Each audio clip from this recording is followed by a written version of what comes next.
The final passage reads, "On that fated land, a great war shall transpire. Darkness will prevail, and light expire.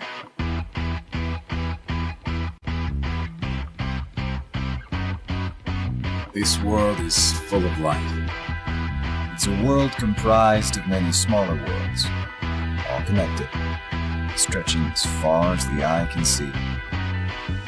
One great light protects us all. All worlds share one light, one fate." I take it you're talking about Kingdom Hearts. Yep. In ancient times, people believed that light was a gift from an unseen land. By the name of Kingdom Hearts. But Kingdom Hearts was safeguarded by its counterpart, the Keyblade. Warriors vied for that precious light, thus beginning the Keyblade War. All of this was decided. You really think you can change the future? All of this was decided. The truth is what you see with your eyes, not what you hear. Sounds like your trip around the world opened your eyes, but you got a little bit more than you anticipated. You must have seen a lot of darkness. So you're saying the weak feel the need to justify their actions to maintain a sense of self. You can't let that slide. You can't let that slide. I suppose letting false light dictate the future might be a pretty lousy move. So, you can make a change. You have that power. What do you want for the world? You believe the world needs you. Sounds like you already know where you're headed. If you truly possess great power, the darkness can't control you. All of this was decided. You really think you can change the future? All of this was decided. The truth is what you see with your eyes, not what you hear. All of this was decided. Why not just sit back and watch it play out? All of this was decided. May your heart be your guiding key. Who are you really? Some kind of fortune teller. Well, I could lie, tell you that's what I am, when I'm actually a brilliant artist, even a scholar. I could tell you that I dream of world peace, when I'm actually planning for its destruction. The truth is what you see with your eyes, not what you hear. All of this was decided. You really think you can change the future? All of this was decided. The truth is what you see with your eyes, not what you hear. All of this was decided. Why not just sit back and watch it play out? All of this was decided. May your heart be your guiding key.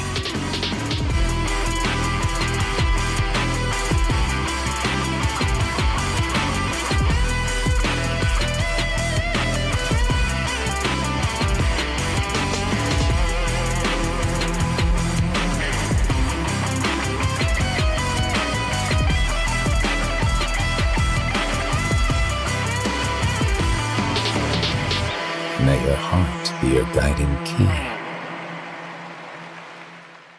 Ladies and gentlemen, the sickos and the normies, welcome back to the Landy Lodge, where today Kingdom Hearts is back on the menu. More specifically, what at least I believe, and of course you, the chat, will have your say, what you believe Kingdom Hearts needs to fix moving forward. Now, before I get into the roll call, as you guys may have seen in the pinned chat, but maybe you're watching this after the fact, let me be clear that what needs to be improved and what needs to be fixed are two very different things. I might have said changed by accident before, but I mean fixed. Now, I want to talk about both what needs to improve and what needs to change, but again, conceptually, those are two different things. I want to focus on what I think needs to be fixed, but again, we can also touch on what needs improving. The three main categories we're going to focus on today are gameplay, marketing, and story. We, of course, could talk about other aspects of Kingdom Hearts in development. Maybe we can get into music and things like that. But those are the three pillars I really want to tackle. Again, gameplay, marketing, and story. And again, we'll see how the conversation goes. We can spiral that in any direction that we please. But before we get into all of that, let's do a little bit of roll call for our chatters. We've got Hassan, Phoenix Splash, Andy, Doc Holiday, Austin Sylvia, Dark Dragon, the Master of Masters, Zeb the King, Dom Rock, King Hama, Burning Baboon, Lance the Master, Will's Word, Kevin Hughes, Luck Snake over on Kick, and Silver Dash and Skazfish all the way over on Twitch. Thank you for joining us, everybody, here today. We're going to have a lot of fun. I'm very certain of that. Talvis Moon, Esor, I see you guys out there. And Kylum Sky, who just followed over on Twitch. Thank you very much for that. And Luck Snake, who followed on Kick. So guys, we're available on a lot of platforms. We're on X, we're on Kick, we're on YouTube, we're on Twitch. And it's more important than ever to follow your favorite creators on multiple platforms because all of this is being regulated by AI and a lot of false positives are getting flagged. So that little PSA out of the way, I see BJ Games dropping in here. I see KH Guides dropping in here. Pinnacle of the Kingdom Hearts community. Another shout out for you guides. Guys, make sure you're following KH Guides. Make sure you're following Lance the Master. We got a lot of great creators up in here today. Okay, with that out of the way, why don't we get to it? Let me get my notes out here. I wanted to make sure I didn't miss a thing because the last couple podcasts, I was admittedly a little lackadaisical on my notes. The episode quits rolling and I go, oh man, I forgot to bring that up. We're not doing that here today. So, first things first, we're going to start with gameplay.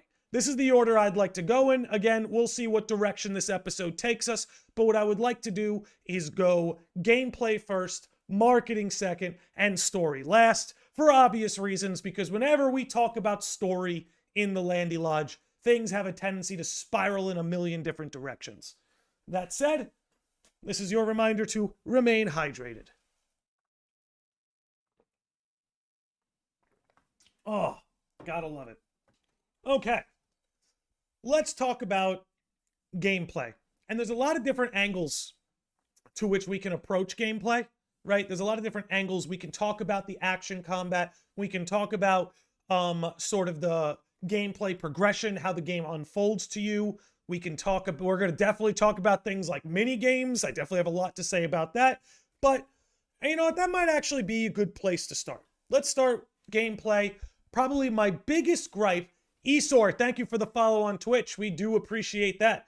Let's start with gameplay. I think that might actually, I mean, obviously gameplay, but I want to start with the mini games because this is my biggest gripe with Kingdom Hearts and its gameplay. And again, for those of you who watch a lot of this show, you've probably heard me say this on a previous episode, but the thing that probably frustrates me the most about Kingdom Hearts gameplay is, in my opinion, I think there's a lack of faith in the core gameplay. Now, of course, a gameplay loop that allows for variety is surely going to keep a gamer engaged. For example, I think Persona, the Persona series, is a masterclass at the gameplay loop and mixing up a variety of gaming interactions. For instance, you have their combat and their dungeon crawls, but then you also have some life sim to throw it in. You have a lot of story and cutscenes to throw in. Those three kind of working in tandem allow for each mainline Persona game, in my opinion, to progress very neatly. Because again, you have those sort of three pillars of gameplay. You have the cutscenes, you have the battles and the dungeon crawling, and you have the life sim stuff. Now, when it comes to Kingdom Hearts, and we see this primarily in a lot of post KH2 games, what I'm seeing is there's this desire to just throw mini games in. By the way, shout out to the Master of Masters for with 30 months a member on YouTube, and our newest member on YouTube, Phoenix Splash. Thank you very much for that.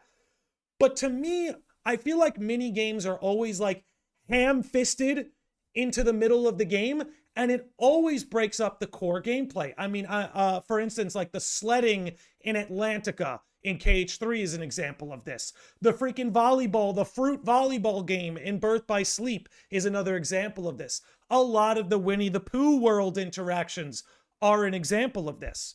Now, again, I don't think there's anything wrong with including mini games in your campaign, but I think seldom should a mini game become a part of the mandatory gameplay. I think mini games are best left to be optional gameplay. And if you want to mix up gameplay per se, I think Kingdom Hearts 3 at times was incredibly guilty of this, but also contained the elixir for this. Or rather the panacea, I suppose might be a more Kingdom Hearts appropriate term. For instance, things like collecting the crabs in Pirates of the Caribbean, or the sort of exploration you could do in the Caribbean world. That to me, I think, was mixing up the gameplay loop at its best.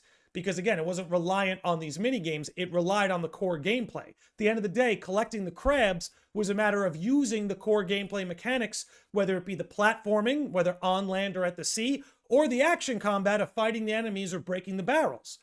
However, with some of the other examples I brought up, like the sledding, like the fruit volleyball, and again, we could call up a bunch of others from different games, Winnie the Pooh worlds, it kind of just completely deviates into something different.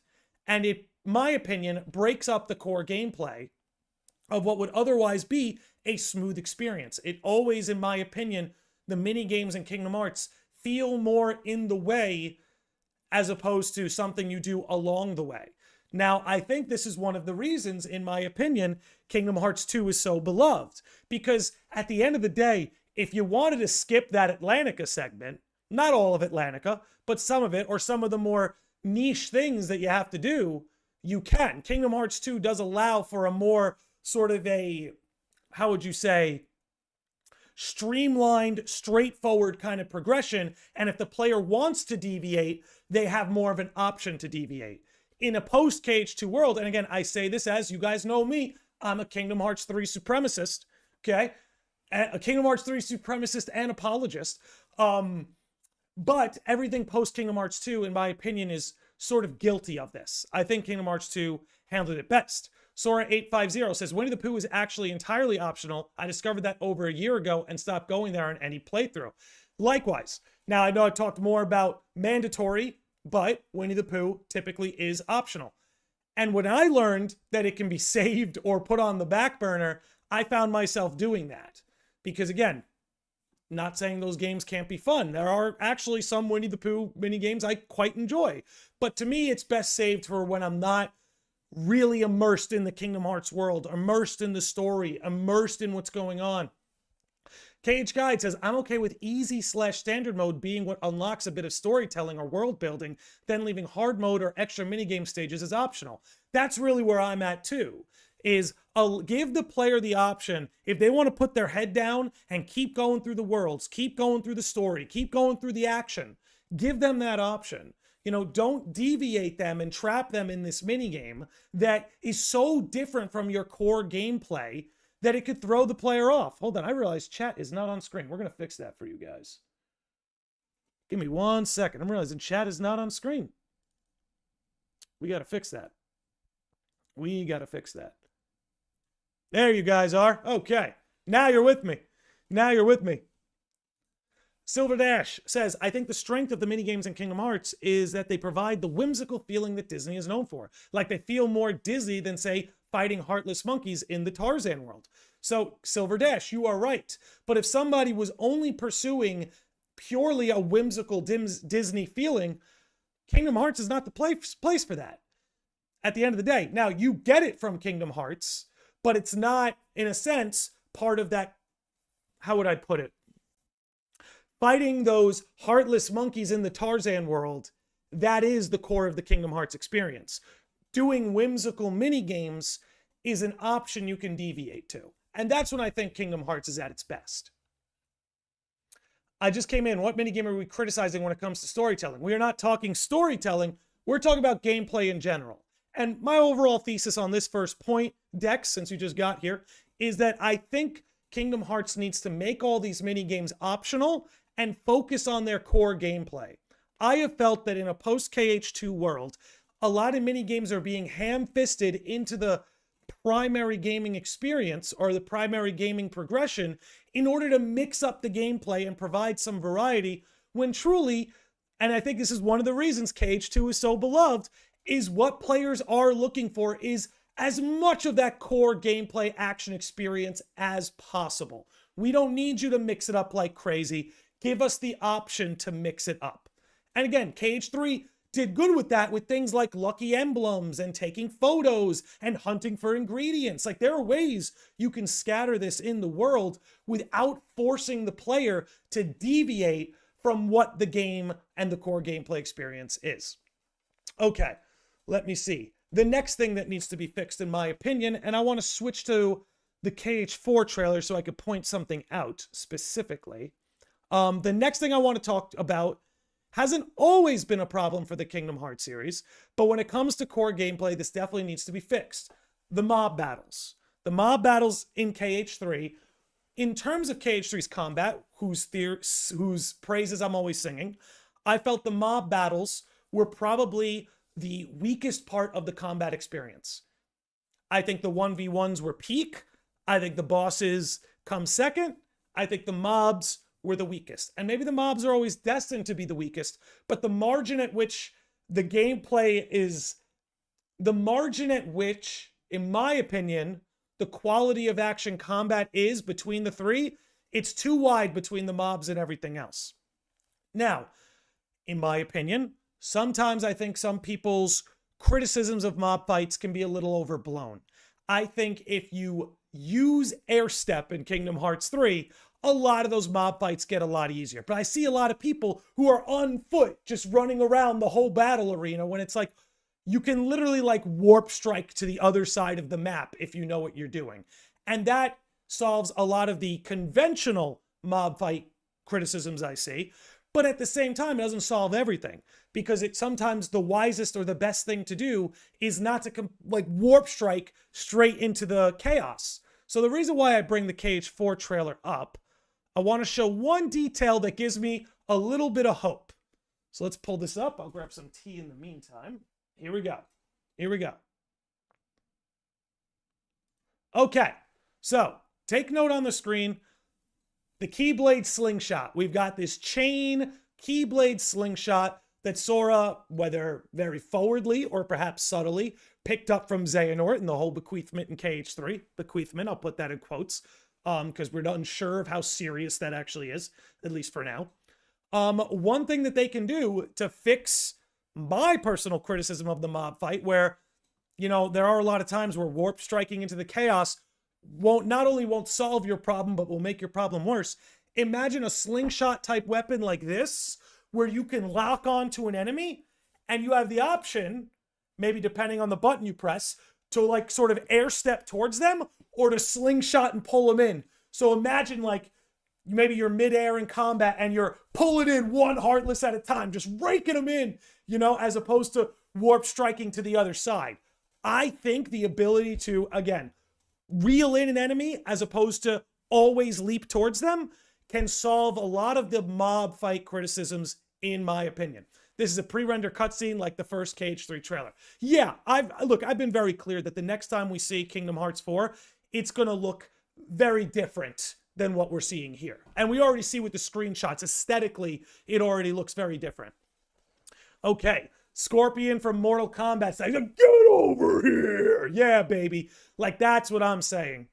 Kairi had an auto warp strike in a regular combo and Remind. Here's my hot take. Kairi's moveset, way better than Riku's. From a gameplay, speaking strictly from a gameplay perspective, Kairi's moveset, better than Riku's. Little swig for the hardworking devs over at Square Enix.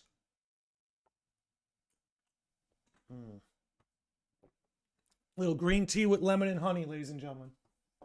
Might I recommend for a nice early evening, late afternoon boost.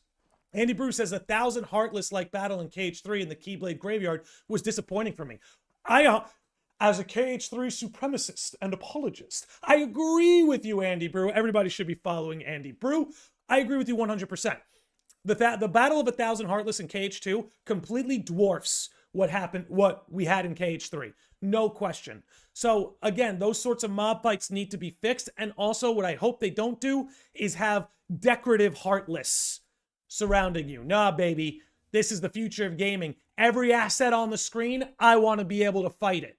You know, don't give me any of these illusions. Every asset on the screen, I want to be able to whack it with my Keyblade. Bottom line. Bambina Fofina is here. What's going on, Bambina? How you doing? Everybody should follow Bambina Fofina, be it on Twitch or on YouTube. I have to disagree on that. Dex, as I always say, you are free to disagree with every word that comes out of my mouth, and you are free to express it in that chat as much as you want. Speaking of which, let me check something real quick. Beautiful. All right, since we're going to do a little celebratory, I'm gifting 10 subs to the chat. You guys are awesome. We're having a lot of fun in here already. Chat's very active, so here we go. We're going to throw 10 subs out there. Dark Dragon gets a sub. Memoria gets a sub. Simon gets a sub. Dirty Dan gets a sub. Cheese Sauce Lachetta gets a sub. Sora 9, Master Aztec, Taz, Blue Fizzy, and Roger Hernandez. Enjoy your subs, guys. 10K battle was mid, in my opinion. I would agree.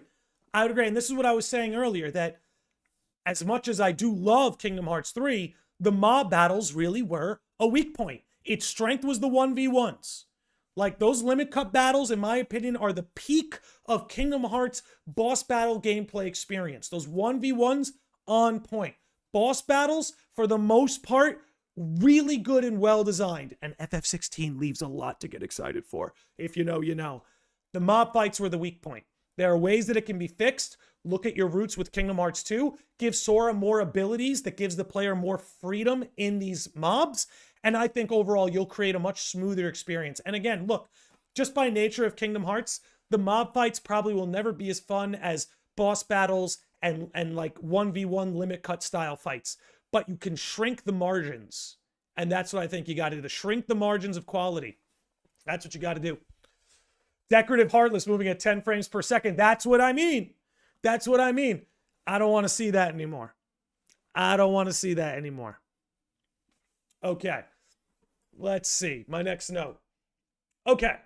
We'll let the trailer roll now. Get rid of the still image. Okay, so the next point I want to make, I guess kind of goes off of this, is I actually think there should be more 1v1 battles in Kingdom Hearts. And look, whether you are a KH2 fan, KH2 Final Mix fan, I should be clear, or you are a KH3 fan like myself, KH1 has less of this, which is why it's, of the 3 main Kingdom Hearts games, it's my least favorite. I still love it, okay? Let's be clear about that. But the game and the core narrative experience needs more 1v1s. I'm sorry.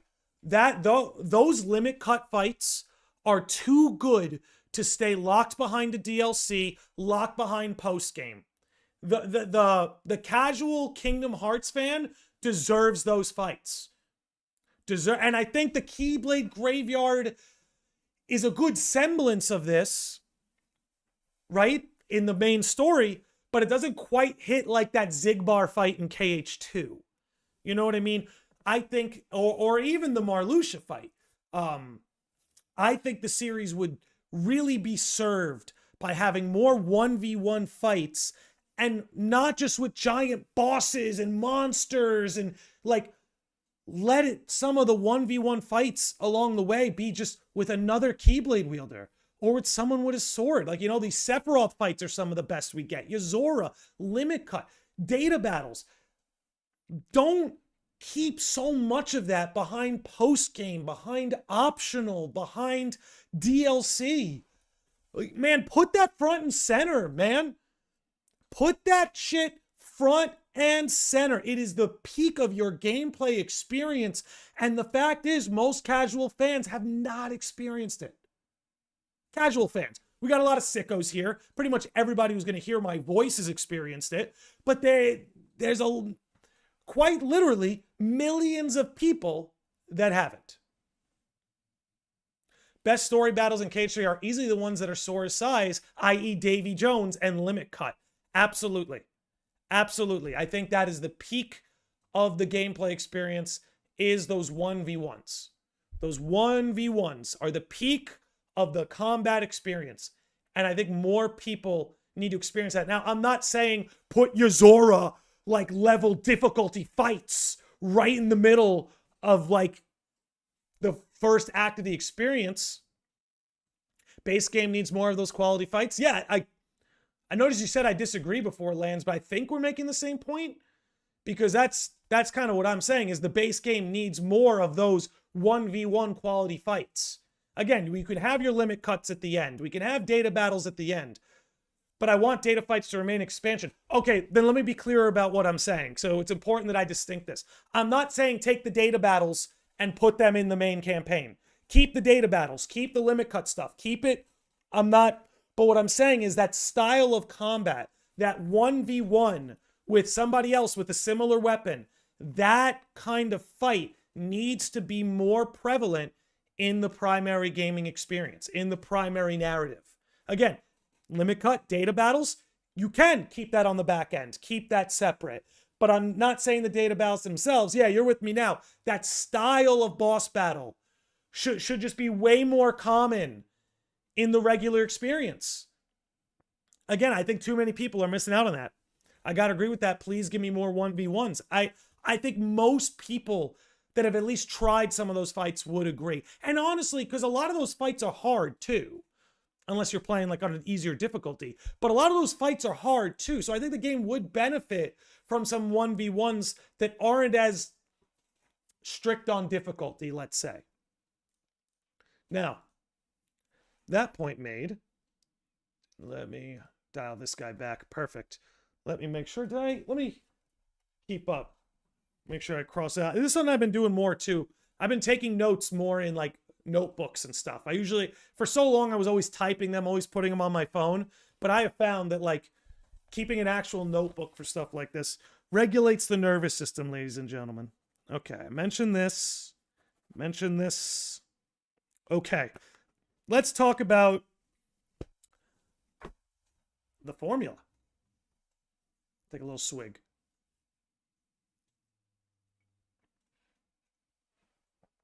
Talk a little bit about the formula, okay? So, we've touched on this. We believe Nomura might be alluding to it.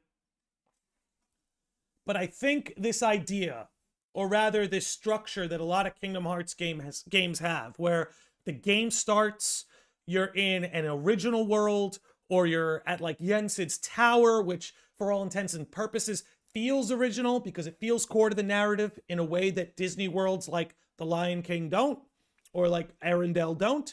So there's this formula where the game begins, you're in the original worlds, it's very plot heavy, very original character, original world, original narrative focused. Then we get to the middle of the game where it's primarily going through the Disney worlds. Again, not devoid of narrative, contrary to some beliefs, not devoid of narrative, but much lighter on the narrative compared to Act 1, let's say. And then, as you go through that, you get to the end, where we get back to the original worlds, back to original characters, back to the original narrative, back to heavy exposition, like heavy climax. I think that's got to go. I think what we need is a more consistent blend between the two. Now, Dark Road, for what it's worth, at least narratively, did a good job with that, making worlds like Olympus feel like they're really woven into the Kingdom Hearts narrative. So when it comes to gameplay progression, and yeah, Liam, what Lance is trying to say is like, dude, just send one message at a time, dude. That's all he's really trying to say. Just send one message at a time, two at most, let other people chime in, then respond. That's all Lance is trying to say. And Lance is King Mod. You understand? What Lance says goes in this chat, ladies and gentlemen. Do not defy Lance the Master. Okay, moving on.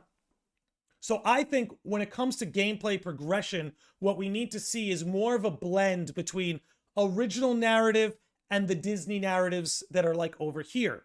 Now, what Kingdom Hearts 3 did really well, in my opinion, is that a lot of the Disney worlds were very strong in symbolism, very strong in foreshadowing, which made them feel closer to the narrative than the Disney worlds of Kingdom Hearts 2, but not as close to the narrative as the Disney worlds of Kingdom Hearts 1. So, what I think they need to do for Kingdom Hearts 4 is find a way to make those Disney worlds feel more relevant again. And we can talk all day about a council of Disney villains, but that's not going to happen again. That'll be exclusive to Kingdom Hearts 1. What instead needs to happen is maybe there's a select few Disney worlds, and I think this is happening already. I think there's a select few Disney worlds that will, in a sense, play bigger roles, like Olympus. Kingdom Hearts 3 and Dark Road have really, really set that up. And yeah, Lands, do what you got to do. Have really set this up. That some worlds, like Olympus, are just going to mean more to the plot than others. Union Cross makes it seem like Game Central Station with Wreck-It Ralph is going to mean more than some other Disney worlds, right? Not all Disney worlds need to be created equal. But what we can do is, again, elevate some Disney worlds like we have with Olympus, like we have with Mysterious Tower, and make them feel original and like they're woven in to the original plot. That's really what I think is going to be primary moving forward. Yes, Skaz, you might have blocked them already, which might be why you're not seeing nothing. Okay. With that out of the way, I feel like I'm missing something I wanted to say, but if it comes up, it comes up. Okay. Let's talk a little bit about, and yep, I talked about this too. Very cool. Platforming. Okay, this is maybe the last part of the gameplay that I want to discuss is the platforming. So, here, let's take a little swig before we keep this going. I think Kingdom Hearts, and I think I should pull up the trailer, honestly, because the trailer does show a little bit of what to look forward to with platforming. Because that was put on focus. So, I think Kingdom Hearts 1, obviously the core of the series, Kingdom Hearts 1, it's action plus platforming. Now, Kingdom Hearts 2, in a sense, put the platforming way in the back seat and really focused on combat and essentially going through a glorified hallway. And I'm not taking shots at it.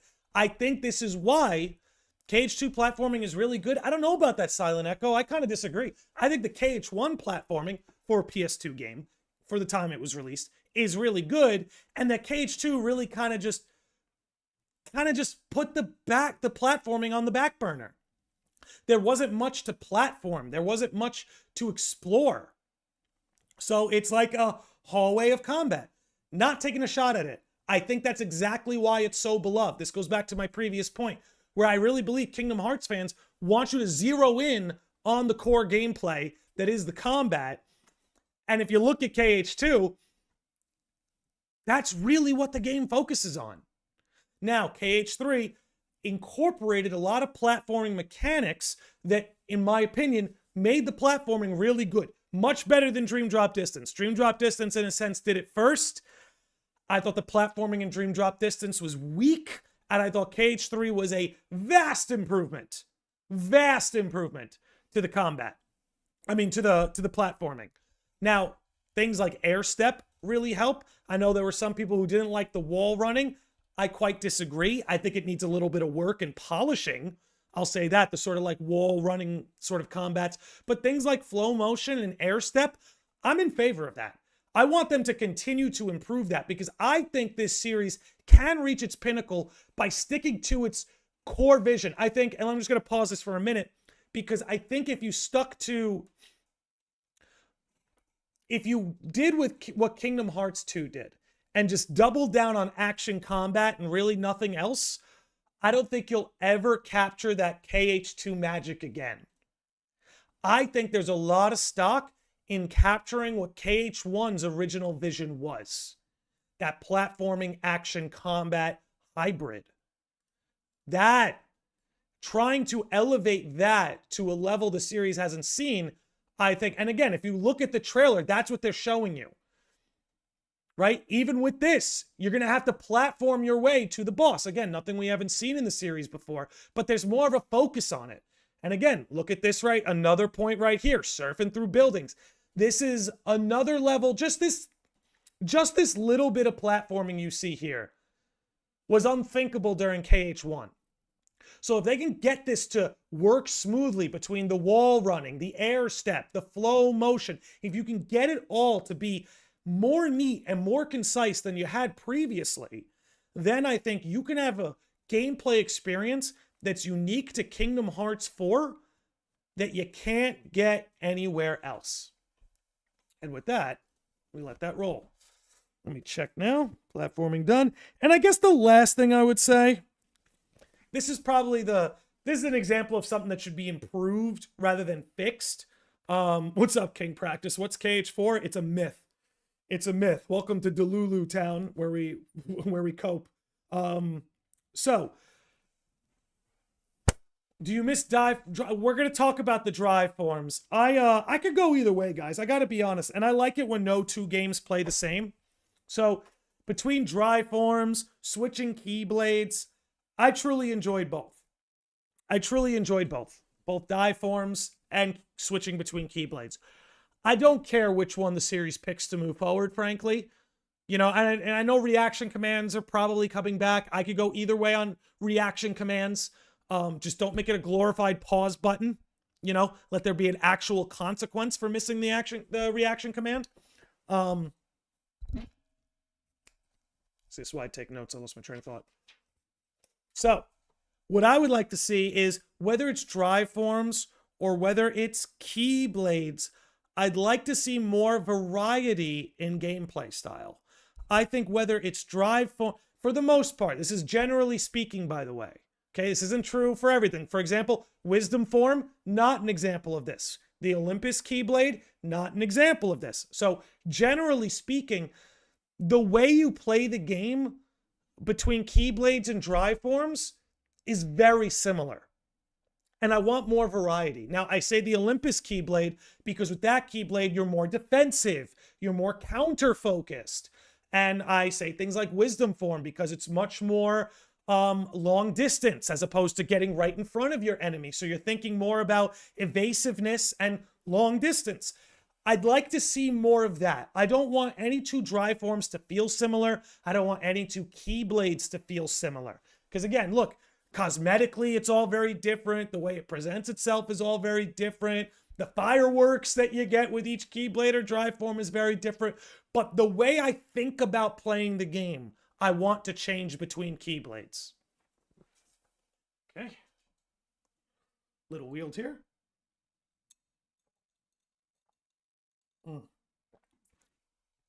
Something else too, some homemade lemonade. Don't buy that store shit. Make your own lemonade. It's way better. Okay.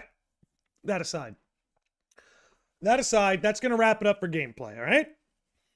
Went through all gameplay. Let's move on to marketing, and then we can talk story, which is, I know, what most of you are going to be very excited about.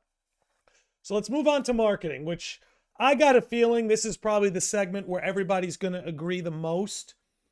And if you noticed earlier in the episode, I had all the KH4 trailers pulled up, and I went and gathered that for a reason, ladies and gentlemen.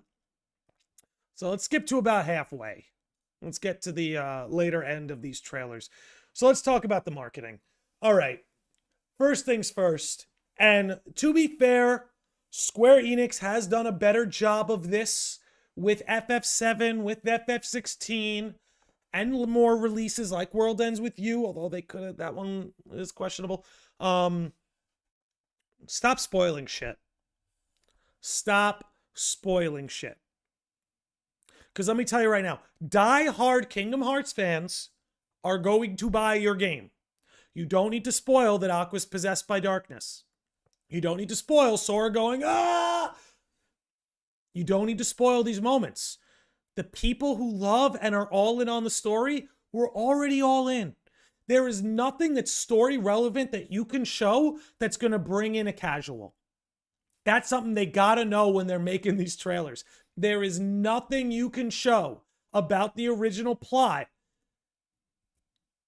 that's going to bring in a casual. Now, you could show a lot of hype things and aura things, like if you show a badass, you know, Master of Masters cut or a really cool cut of like Sora in combat. You can show a lot of aura moments, a lot of hype moments. What you do not want to show are plot points. If you want, be subtle about it so sickos like me can dissect it and reverse engineer what you're getting at, but save the plot points. Again, you can show hype moments, you can show aura if you want to get people enticed on the original narrative. But again, you already have the die-hard Kingdom Hearts audience invested. You don't have to show us much more about Quadratum for us to be all in. So for instance, since the end of KH3, I've been talking about Xehanort's coming back. I can say that with so much certainty. In the very least, he'll interface with Sora in a dream or ethereal kind of way, but I think he's going to come back even more heavy-handed than that. But here's my thing. Don't show that in a trailer. Please, please do not show that in a trailer. That's the kind of stuff you got to leave out. Okay? You've already shown us Master of Masters is there. You've already shown us that Sora is there. Strelitzia is there. Keep it as limited to them as you can. Maybe don't even show us Yazora's in the game. Right? Whether you show Yazora or not, the diehards are coming. And the casuals don't know what the hell a Yazora is. Or they might. Maybe they do remember. Right? But you don't need to show that. When it comes to the trailers, and I say this as someone who's so heavily invested in the narrative, focus more on like if there's a Darth Vader fight, show Vader. Show that you're doing Star Wars. Maybe the Hulk, the Incredible Hulk is a summon. Show that. Those little things are going to go so much further than showing us Xehanort came back. Than showing us, you know, that Brain is in Quadratum. Do not spoil that stuff. Play close to the chest. Show us things about Sora, Riku, and Kairi to get us invested, to get us excited. Don't spoil any major plot points. Again, if you feed us a plot point or two, that's fine. But I swear to God, anything that happens in the second half of the game, don't show it. Don't show it. That would just be my opinion, roughly speaking. Showing the fight with Aqua in a trailer, or even just showing her taking Ori Darkness was too much. It was too much. It was way too much. So, that's number one. And you know what? I have a lot of faith that they're not going to make that large of a mistake again. I have a lot of faith they won't do that a second time. Now, this next one is something I think a lot of people in spirit agree with, but I think a lot of people aren't willing to deal with the consequences. And what that means is shorter marketing cycles. So look, yesterday it was a 24-hour news cycle. Today it's a 12-hour news cycle. That's the world we're living in, okay? So 2 years of trailers and marketing is not gonna work anymore. And I know a lot of people, in theory, understand that, but then they're going, where's Kingdom Hearts? Where are all the trailers? Why aren't we getting updates? Because they're not going to say shit until it's a year away. They're really not going to say shit until this game is a year away. Maybe a little more. Okay? Because these marketing cycles are getting shorter. And they know that they have overlap between their franchises.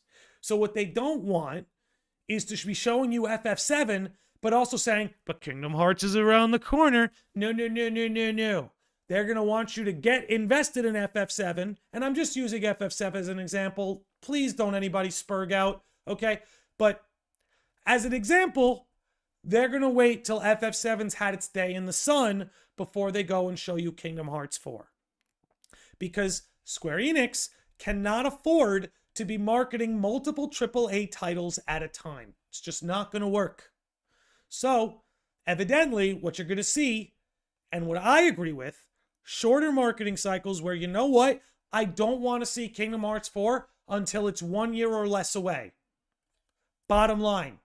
Because at that point, you can minimize delays, you can minimize, disruptions, you have more of a hold on it. So that's just what I'd say. A shadow drop would be insane. I mean, Silk Song. Somebody brought up Silk Song in the chat. Great example of how that can work. And I would even say, hold on.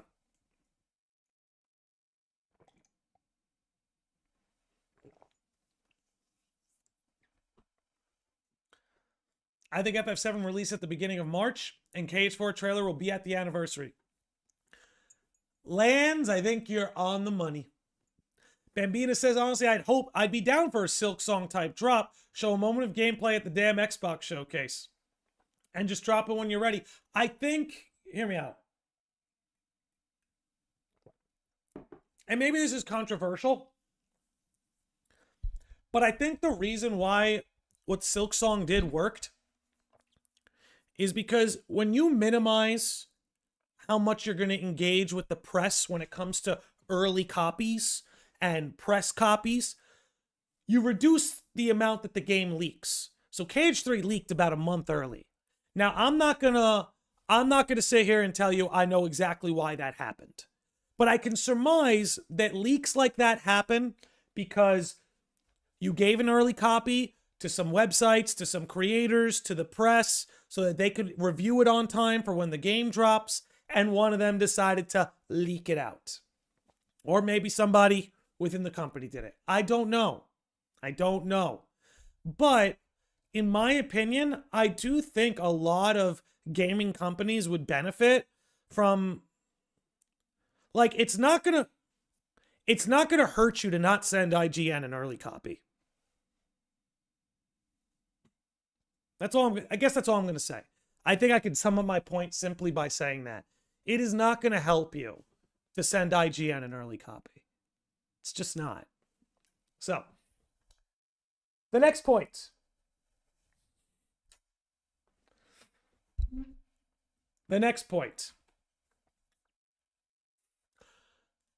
I'll say this. Let me see. Maybe I can pull it up for everybody to see. Let's pull this up. Let me pull this up.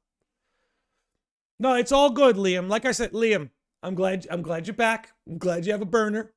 Just don't send more than 2 messages at a time. Okay? If you don't do that, you're not going to get timed out. Okay? That's all, Liam. I know you can do it. Okay. Let me pull this up. All right. I think this should do it. Perfect. Okay. Reminder. Disney owns Kingdom Hearts. Now, I bring this up because when it comes to marketing, what needs to be fixed, you need to communicate with your audience. Now, I say that as someone who's more than willing to be patient, who tells people, go play other games, go play some Final Fantasies. There's plenty of Final Fantasies that can teach you a lot about Kingdom Hearts, okay? If you think you know Kingdom Hearts as well as someone who's played FF7 and FF13 and FF10 and FF8, you might be wrong. I'm telling you. Okay, so they need to communicate with their audience. Okay? I know, and I pull this up so people understand. I know the House of Mouse is the one who's primarily in charge of that. However, my criticisms don't start and stop at Square Enix and how they're developing. This one's for you, Disney. I'm happy that you stay as laissez-faire as you can when it comes to this series, but the fans do deserve better communication. They do deserve better communication, okay? In the sense that FF7 fans, like I am, and by the way, let me make this clear, guys.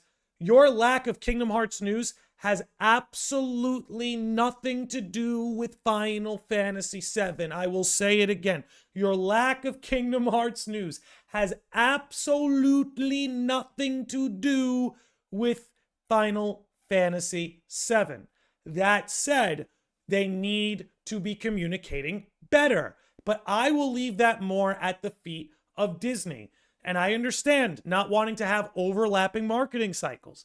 But maybe every 6 months, somebody from the KH team can be allowed to speak on it, can be allowed to do an interview that just says, hey, things are going well. We're doing, this is what we're working on. We don't need release dates. We don't even need more screenshots. Even if it's just one of these Hamaguchi interviews where he's chiming in to say, hey, man, I've played FF7 Part 3 40 times. It's going great. I love this shit. Just that's it. I'll ban every account. Lands, you do what you have to do. I've given you the power. With great power comes great responsibility. But that's my point. That is my point. Okay? Even if it's just every 6 months, you send somebody from the team, whether it's Nomura, whether it's Nojima, whoever it's got to be, Tayasu, whoever it's got to be, just to let us know, hey, we're still moving along. We're so excited for what we have to show you. You know, there's ways of doing this where you don't have to show trailers. It doesn't have to get in the way of marketing, okay? Now, look, we're about 10 days away from the 1-year anniversary of those screenshots. Maybe they'll sprinkle a few more crumbs for us peasants, okay, to make a meal out of, which I could do it, baby, okay? I got the Kingdom Hearts alchemy power. I can turn a crumb into a feast, okay? I can turn a crumb into a feast. I know alchemy. All right. At least Nomura said we were working towards the 25th anniversary. Well, that's kind of my point, is what they did last year, where they checked in, they said, we're working hard, here's some artwork, here are some screenshots, and like, to be fair, they are doing this to a degree. They just got to do it more than once a year, right? Guys, a month ago, we had new artwork and Nomura checked in. They don't need to do much more than that. I'd like it to see it a little bit more, but they don't need to do much more than that. Check in, here's some new artwork, check in, here's a new screenshot, check, very little things. We don't need trailers, okay? We don't need release date info, just literally, just a little bit of crumbs here and there. They've done a better job of that as of late with the Xehanort artwork, with the screenshots last year. I just think it should be more than just once or twice a year. I know I said every 6 months earlier, maybe every 4. Maybe quarterly check-ins. Just communicate. And again, the reason the tweet is on the screen, guys, I know this is more at the feet of Disney than it is Square Enix. But it persists. This is what Kingdom Hearts needs to fix. Not what Square Enix needs to fix. Not what Disney needs to fix. The two of them are together on this. What Kingdom Hearts needs to fix. Okie dokie.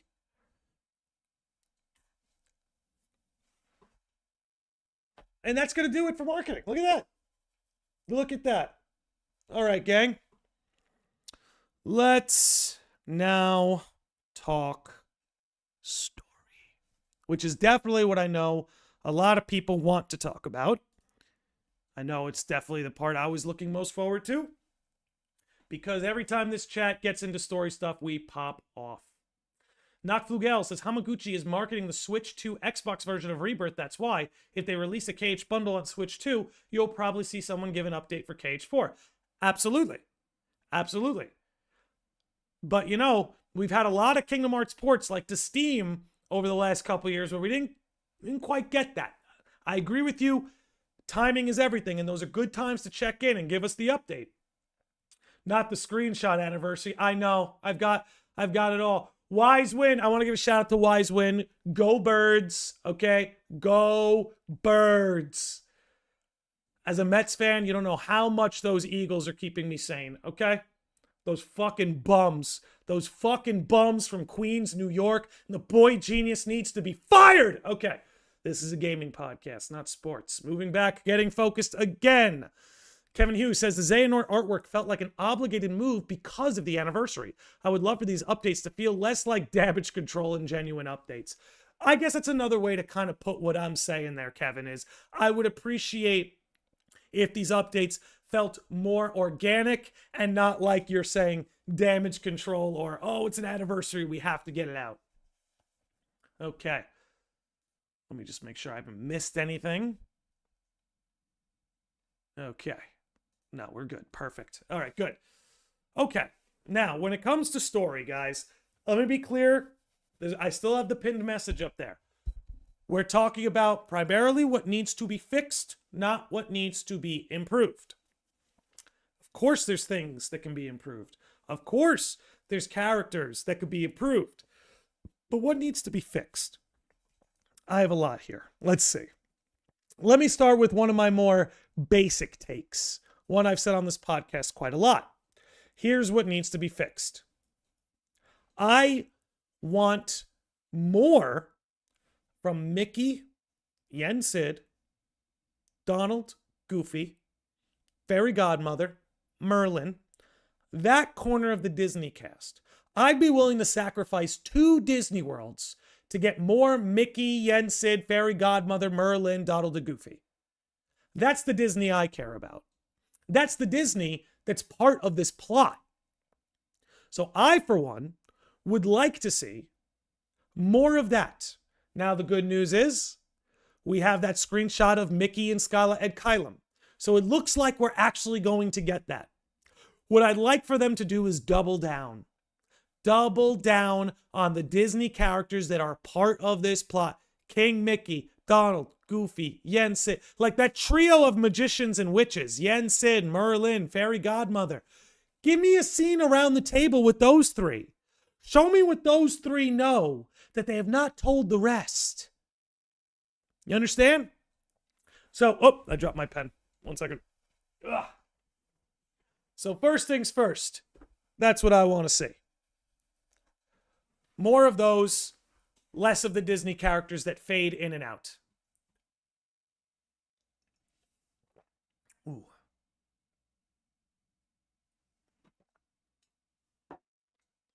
Okay. They have to explain how the Fairy Godmother knows about the Nameless Star, for example, or how to get Riku to Quadratum. No.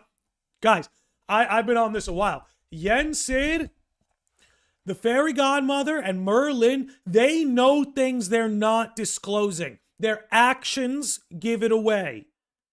I'm not saying they have bad intentions. I'm not saying that at all. But they clearly have more knowledge than they're willing to let on. Keep in mind, Yen Sid used to be a Keyblade master. He gave up wielding a Keyblade, but now mentors young Keyblade wielders. Oh, there's a story there, guys. There's a story there. Like, imagine you were apprenticing under a chef who swore to never cook again. But he knows his shit.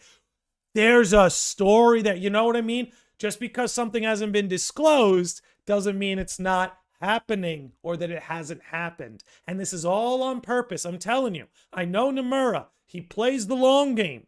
Okay? I've seen it coming to fruition. There's something there, and I want more of it.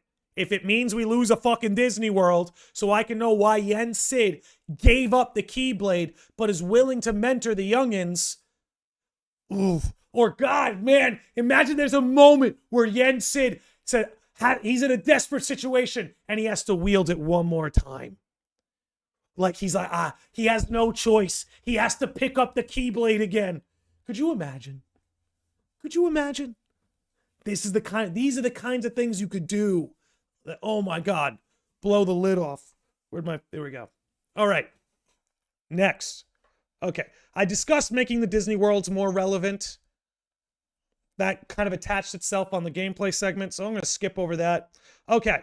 This might be a controversial one. Less characters on the main stage. Now, for the sum of all of its parts, Kingdom Hearts 3 is my favorite game in the series. When it comes to specific character arcs, KH2 is the best, specifically speaking. Now, one of the reasons why, is because the stage was a lot less crowded during Kingdom Hearts 2. In Kingdom Hearts 3, that stage was crowded on both sides of the aisle. You know what I'm saying? It was a very crowded stage, and that's all right. It gave us some amazing moments, amazing reunions for the Birth by Sleep trio and the Sea Salt trio. Oh man, and Sora and Kairi fighting side by side against Xehanort, and Riku is the last stand to stop the darkness in the graveyard. You know, everybody had these moments. Oh, Terra is Ansem's guardian, and like, oh, so many, right? But it was a crowded stage. You understand? To the point, I'll save that for later. It was a crowded stage. KH4 needs to be a less crowded stage. Period. Because again, it wasn't just the Guardians, right? Look on screen. A lot of the guys in the organization had a lot going on, right? Lushu, Luxord, lot going on. Saïx, lot. There's a whole character arc with Saïx. Lot going on there, man. But we don't have room for that right now. We're trying to relaunch, so to speak. So we need a less crowded stage. Now, might that mean that the Sea Salt Trio rides the bench? Yes. Might that mean that the Birth by Sleep Trio, minus Aqua and Ventus? No, you can't. You can't bench the Birth by Sleep Trio. I just realized maybe Terra. You know, Terra was way more important to the Darkseeker saga than he will be in KH4. And this Lost Masters arc. He still has a place. There's still a place. But no, Aqua training Kyrie and Ventus going back to Union Cross, they're on the stage. Bottom line. But the Sea Salt Trio, probably should bench them. You know? I think a lot of characters got to be benched, personally. Doesn't mean they're not in the game. Doesn't mean they don't have moments. Doesn't mean they're not there when shit hits the fan and they're part of the fight. But we only have room for so many character arcs. And character arcs are important. So, that's where I'll say. And there's going to be new characters to deal with. That exactly, Dark Dragon. So, the stage has to be less crowded. Or, hear me out, you can keep the stage crowded, but the game's got to get longer. Now, I should have made that part of my gameplay segment, but in truth, it's not. It's an improvement. It's not something to fix. But I think these Kingdom Hearts games have to get longer. They can all be beaten within 20 to 25 hours, and I think that's got to be closer to 35. So if you make these games longer, then you give more room for these characters to breathe. So I'll say this. They have a choice. They can make the game longer and keep the crowded stage, or they got to reduce who's on that stage to keep it where it's at. 50 hours minimum. I wouldn't complain.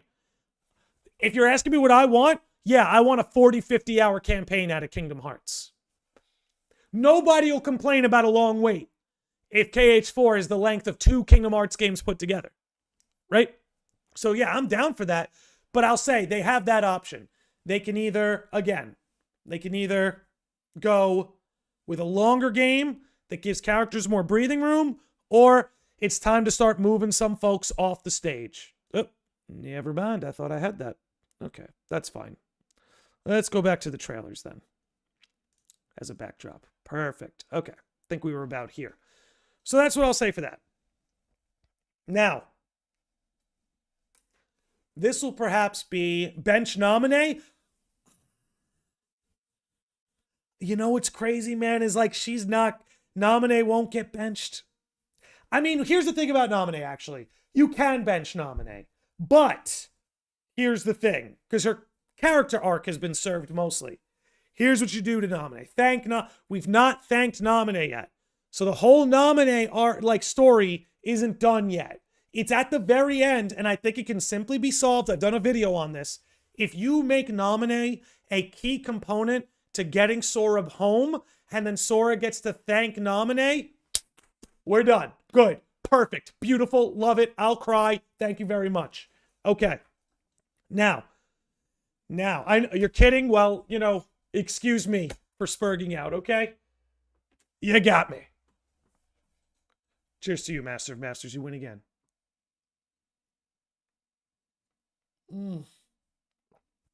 Love it.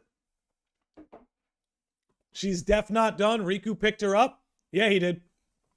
Got it. Let me tell you, that's a very elegant way to grab a lady's hand. Well done, Riku. Okay. Let's see. Characters die. Here's the Oak Tutor. Here's the thing. Kingdom Hearts is the story of death and rebirth. Kingdom Hearts is the story of death and rebirth. Death in Kingdom Hearts is never going to mean what it means in our world. It's never going to mean what it means in our world. I love Andy's video about her becoming an apprentice to Ansem the Wise. Yeah, I believe Andy and I even discussed that on an episode that he was on, that we did on Ansem the Wise, that, yeah, considering their history, seeing Naminé were in the white lab coat, because goddammit, she needs a new outfit. That dress must smell like shit, okay? So she needs a new outfit. Put her in the lab coat. You can keep the white cloth motif, you know, the Castle Oblivion motif. Put her in the lab coat. She's working right under Ansem the Wise. That would be beautiful. Maybe even Vexen, too. Excuse me, Evan. I would love that. Love that. New outfit, please. Yeah, seriously, she needs, please, please, please. Okay. Now, I'm actually going to say what I think is the most important thing for Kingdom Hearts to do for KH4's story. Ventus been wearing the same outfit for ages, quite literally. He even sleeps in the fucking thing. Okay. Gee, yo, we got 61 people in here on YouTube. Thanks, guys. Thanks for hanging out. There's no shortage of things to watch these days. On May 4th, the peak of all recorded human history, there's more things to watch than ever. And y'all are here. Thank you. Okay. Here's the most important thing, in my opinion. The most important thing for Kingdom Hearts 4 to do. Now, obviously, I want to make this clear. Obviously, this is a continuation of the Darkseeker saga. We're now in the Lost Masters arc. However, it is important that this story is structured so that somebody can start at Kingdom Hearts 4. Hear me out. It's not that crazy of a notion. My favorite example to give, Dragon Ball and Dragon Ball Z. Most people, at least my age, watched Dragon Ball Z first without any prior knowledge of Dragon Ball.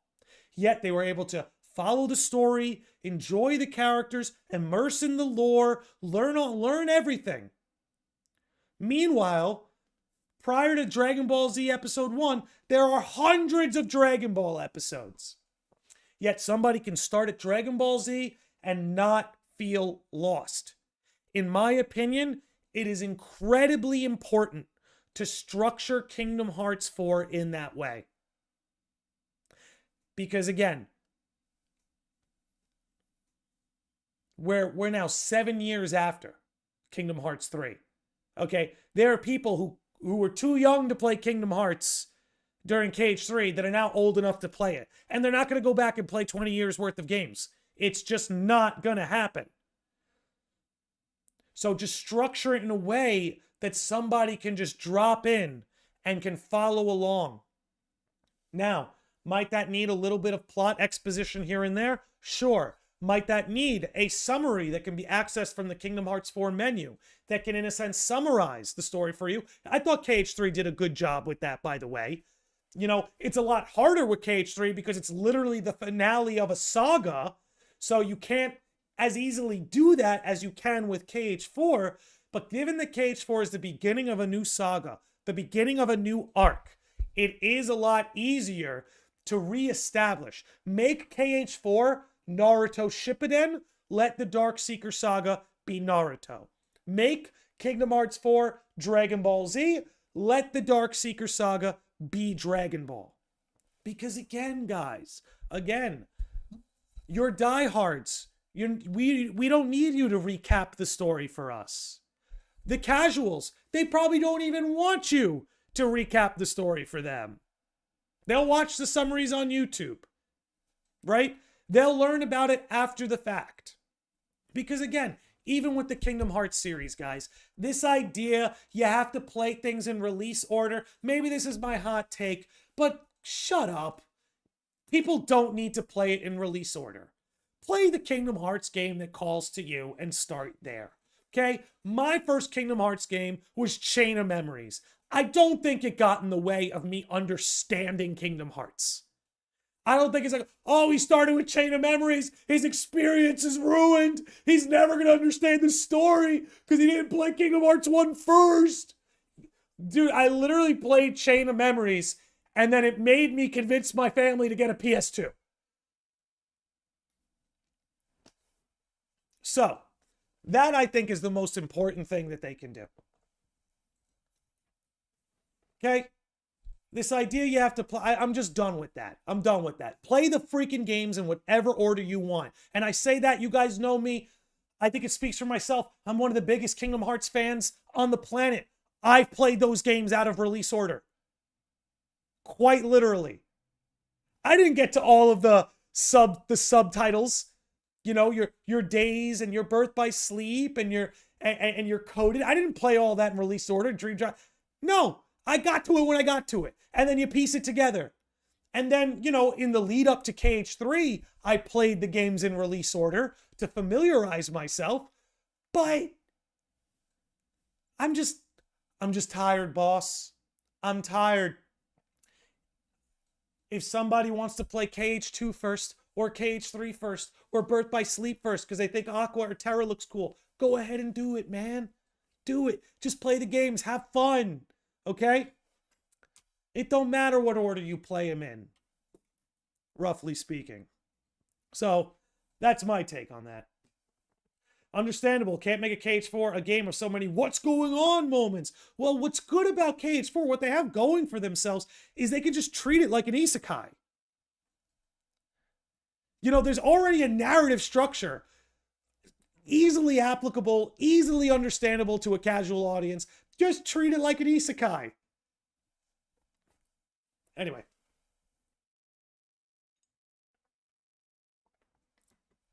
I still hear people saying they don't want to play the side games because it's just too damn daunting.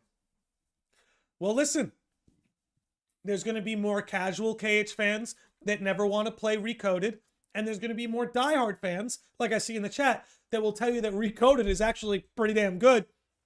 And if you played Recoded before Kingdom Hearts 3, you would have been able to predict a lot of those plot points. And, you know, that's something KH3 really suffered from, is not everyone played Dream Drop Distance. Not everyone played Recoded. And those two games, if you had knowledge of Recoded and of Dream Drop Distance pre-KH3, then you understood that story and that plot at a level others didn't. Same goes for Union Cross. If you had that trio of Union Cross, Recoded, and Dream Drop Distance, you understood KH3 at a level that others just didn't. Now, the good news with KH4 is in between 3 and 4, all you really have, 3, Melody of Memory, Dark Road. That is way more digestible. Especially since Melody of Memory is just a 30-minute anime episode about Kairi, which was awesome, by the way. Okay? Way easier. Okay. Where'd my pen go? Keep dropping this shit. All right, I'm going to cross that out. Now, in light of that, let me explain a challenge they have. Let me, Moist Critical rated KH3 a bad game. I don't want to hear it, okay? Moist Critical, I suppose he had to wait a week before Reddit had its consensus before he could make a video. Just saying. But like you said, he didn't play the previous games, so he's coming in with no context, no frame. It's one of the things that might harm the experience for somebody like him. But look, no shot. I do watch his content from time to time, but let's be real about Charlie, okay? He's going to wait a week. He's going to let Reddit reach their consensus, and then he'll talk about a topic, okay? Shout out to Charlie. I actually like some of the music he's put out too. So again, not being a hater, just a little casual ribbing of my fellow creator. Okay, so here comes the hard part. Here comes the hard part when it comes to KH4 and making it approachable to someone to start there. And this is, unfortunately, one of the downsides of Missing Link being canceled, is that the narrative threads have to converge, right? Okay, Donkey as well, but Donkey hates RPGs, and at least Donkey is funny. You know what I mean? Like, the appeal of Donkey's content is not that, like, he's a tastemaker of the industry. He's funny. So, watching him rip on KH3, one of my favorite games, was funny. So, points to him for that. Converge narrative threads. That's right. So, the challenge is, you have what's going on with Sora, isekai'd into Quadratum, right? Then you have the foretellers, everything that's going on with them. And then you have the Master of Masters with Sigurd going on in Quadratum. We've got these 3 big narrative threads that need to converge. They need to converge. That's going to be tough, but it needs to happen. We can't, especially now that seemingly the mobile era is over. Seeing now the mobile era is over, We now need all these threads to exist on one platform, right? That's always been a weak point for Kingdom Hearts and digesting its story is the narrative threads exist on multiple platforms. Now, we do have the final mixes and we have the collections that put a lot of those threads onto console, but that doesn't escape the fact that Union Cross, Missing Link, and Dark Road are over here. And that needs to converge with what's over here. So now that everything can be experienced in one steady thread. So, that's something they have to fix too. We no longer can do this thing where different narrative threads exist on different platforms. No more of that. No more of that. We can't have, oh, that's the mobile game narrative over there. Oh, that's from the mobile games. No more. It's time to bring it all together. KH4 needs to converge it all. That's where I'm at. Okay. Next. Gummy missions, you say in the chat. I, as a Star Fox fan, love the gummy ship missions. KH3 gummy ships were amazing. That's one of the places where I think KH3 really improved on the old games. The gummy ship was actually a lot of fun. No offense. KH1, KH2, it kind of feels like baby's first Star Fox. KH3 felt like the rail shooter I'd been waiting for. And I think that's one of the reasons why KH3 hit me so well, is because I've been starving for a Star Fox game, and the gummy ships between the on-the-rail missions and the ability to just explore a whole sandbox of space, mwah. Honestly, they don't get enough fucking credit for that shit. Pardon my French, but they don't get enough credit for that. All right? Gummy ship was great in KH3. Oh my god, the Corgi. I used to make Corgi gummy ships. Making Corgi gummy ships and flying through the cosmos. Barrel rolling to my heart's content. Again, one of the aspects of Kingdom Hearts 3 that just doesn't get enough appreciation. That action game, rail shooter hybrid. Mwah. You know, that's funny. This goes to my point. We're going to backtrack. Remember what I was saying about the gameplay? That, like, stop trying so hard to mix up the gameplay loop. We don't need these mini games scattered in the Disney worlds because the gummy ship already mixes up the gameplay. Point being. Okay. Now, this will be fun. Okay. Let's pull this up. Okay. Give me a second to pull this up on my screen. All right, guys? Just give me a second. Let me boost this over here. Would like to do this one. Please tell me I properly prepped this. I don't think I think I did. Yep. Perfect. Okay, we have this. All right. Now, I'm going to give you perhaps my biggest criticism of the Kingdom Hearts plot, story, cast of characters. I'm going to take a little swig of lemonade before we do this. See, I just love a little mini game, so I just inherently disagree. Totally fair, Esor. Totally fair.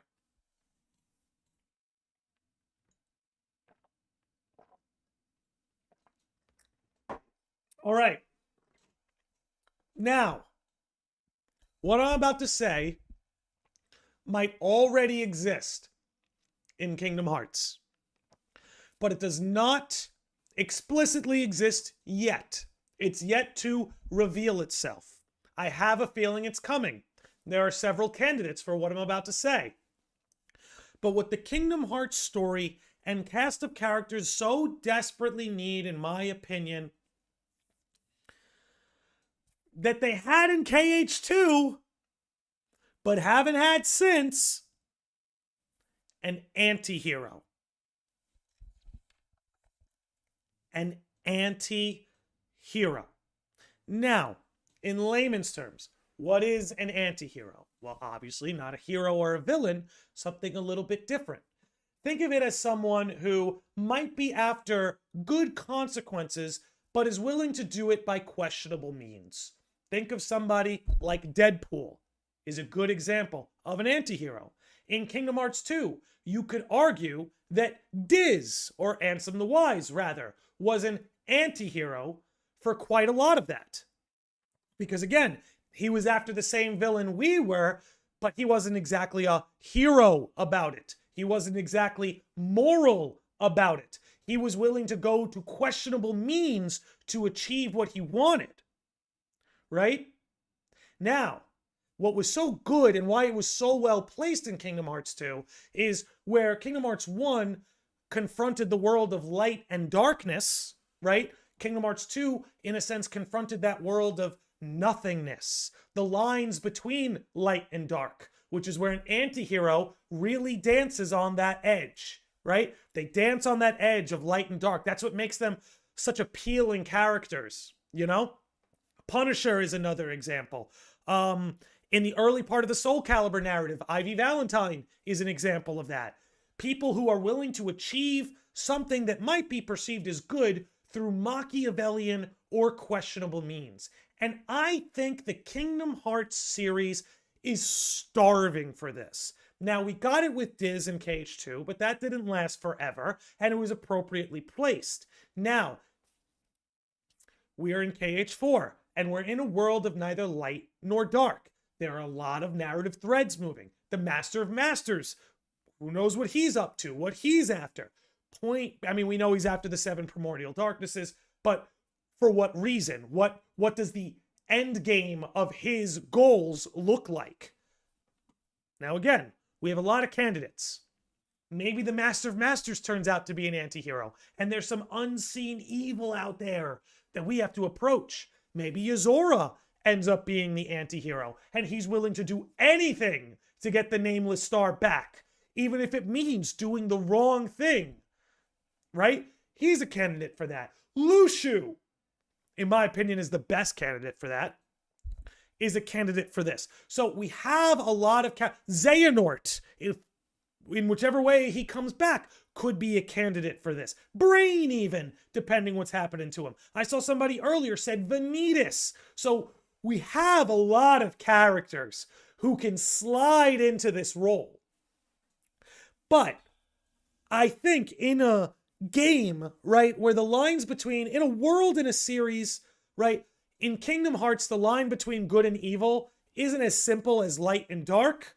But as far as Kingdom Hearts goes, it's pretty easy to deduce the moral compass. It's pretty easy to see the lines between good and evil in Kingdom Hearts, right? It's not written in a Game of Thrones type way where the lines are blurry. You don't know who's good, who's bad. Like, Breaking Bad, who do you root for? Who even?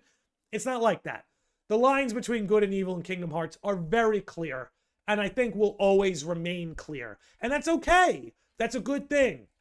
Lord of the Rings, probably the greatest series of books ever written. The line between good and evil, incredibly obvious. So the lack of that does not dictate the quality of a work. However, if you are going to have a series and a story like Kingdom Hearts, where the lines between good and evil are always going to be clear, you always know Sora's on the side of good. Even if he's being misled, even if he's mistaken, you always know he's on the side of good. So the lines are never going to be that blurry. However, letting somebody embody the archetype of anti-hero, embody the role of anti-hero, I think that character would immediately become a fan favorite. Immediately. I think it would happen in a second.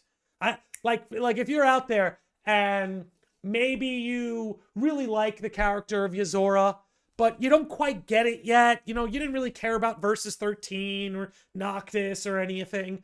But if you saw Yozora being a bad boy, okay? If you saw Yozora willing to do terrible things to get the woman he loves back, oh, come on, people would love that, right? Because that would be a mirror image of Sora, who's willing to do questionable things to save Kairi, right? But what Sora did with the power of waking only affected himself, right? So the consequence of Sora's actions were limited to him. That's what lets him stay a hero. I mean, for now. The consequences will also be darkness coming to Quadratum, but Point being, Sora was willing to be self-sacrificing to save Kairi.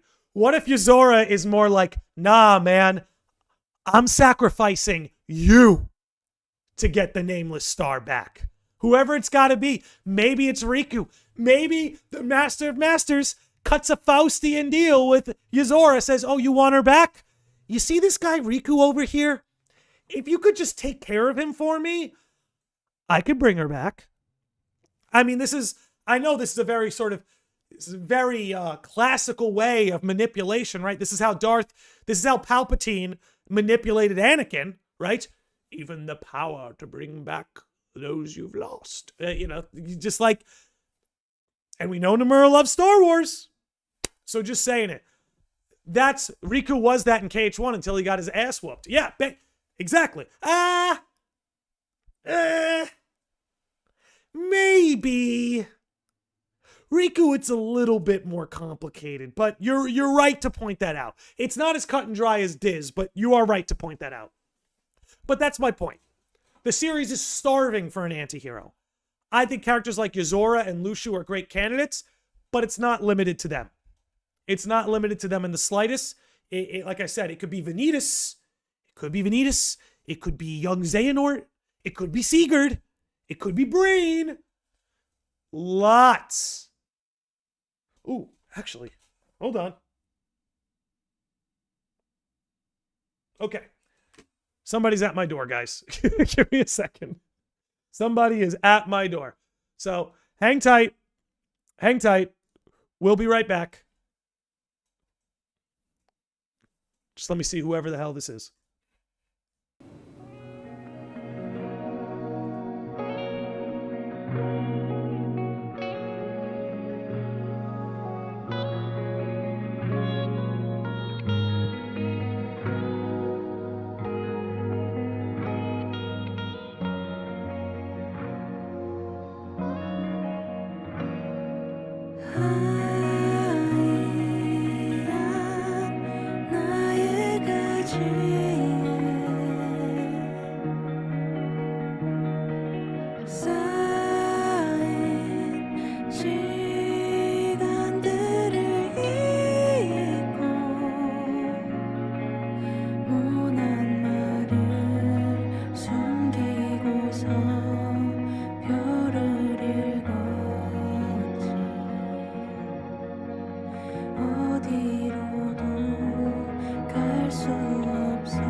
All right, we are back. Thank you for that, guys. Thanks for waiting. It was just my neighbor. He needed a little help with something, so I ran out quick to help him out.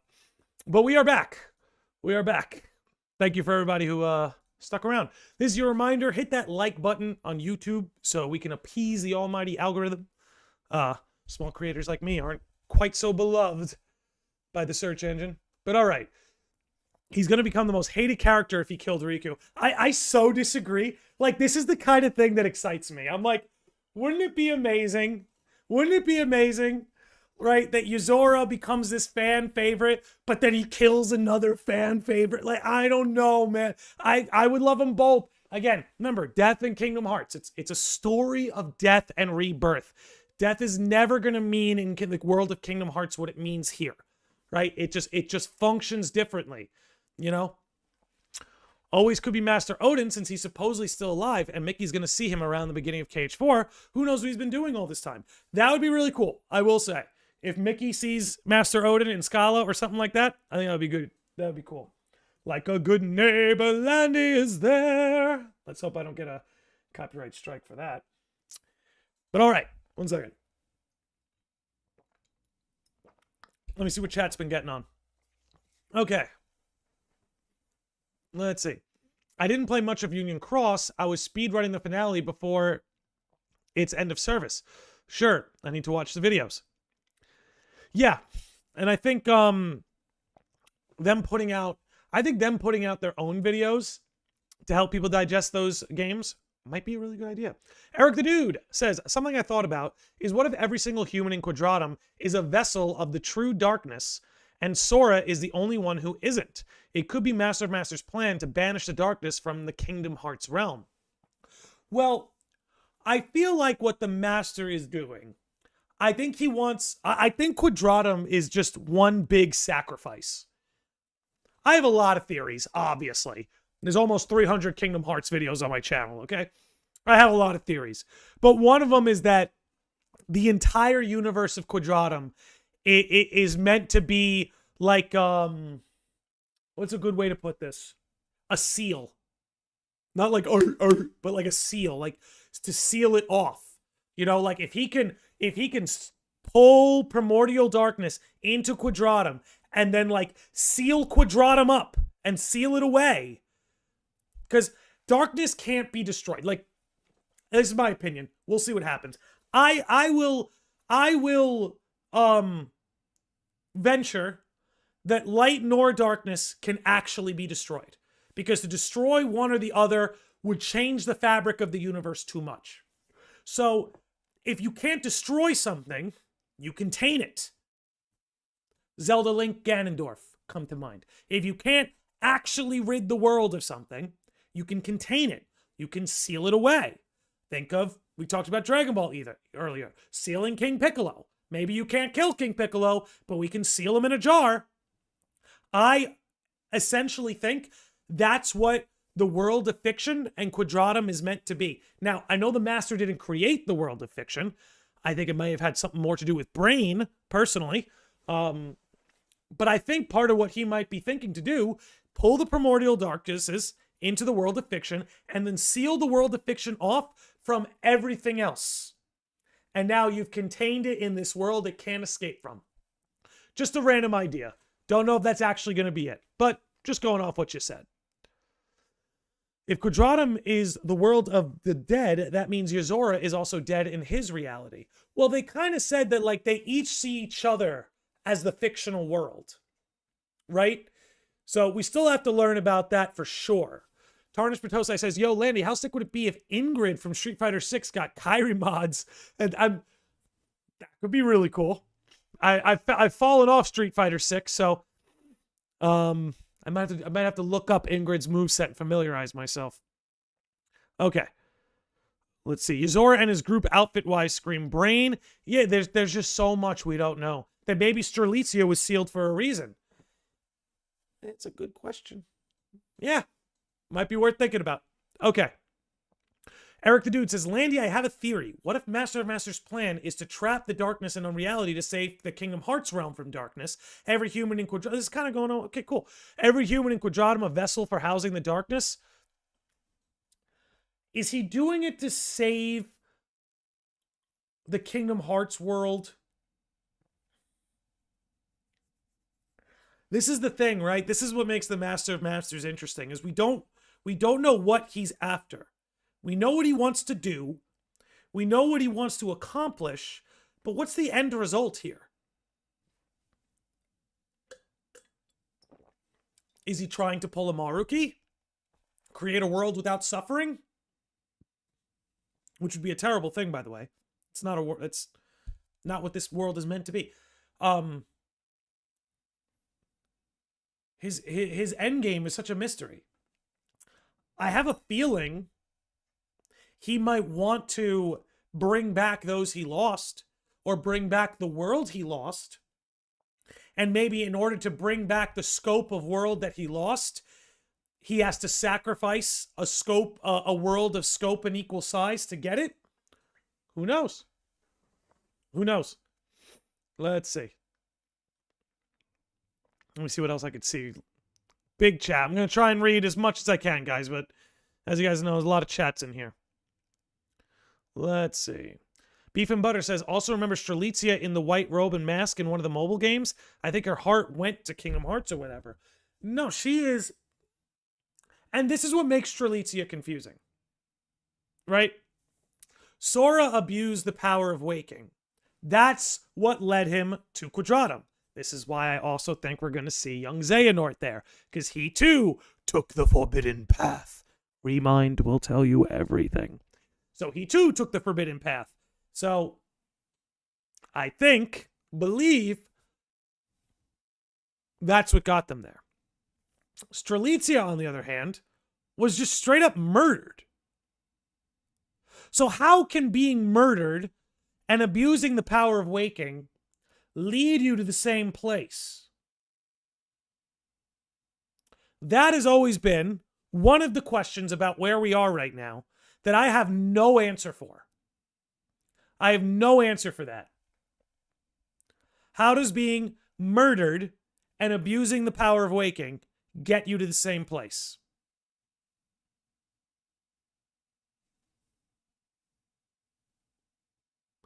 Maybe the Master of Masters has something to do with it. Maybe Sigurd has something to do with it. Maybe missing... Oh boy. Let me close the door. Get him, boy!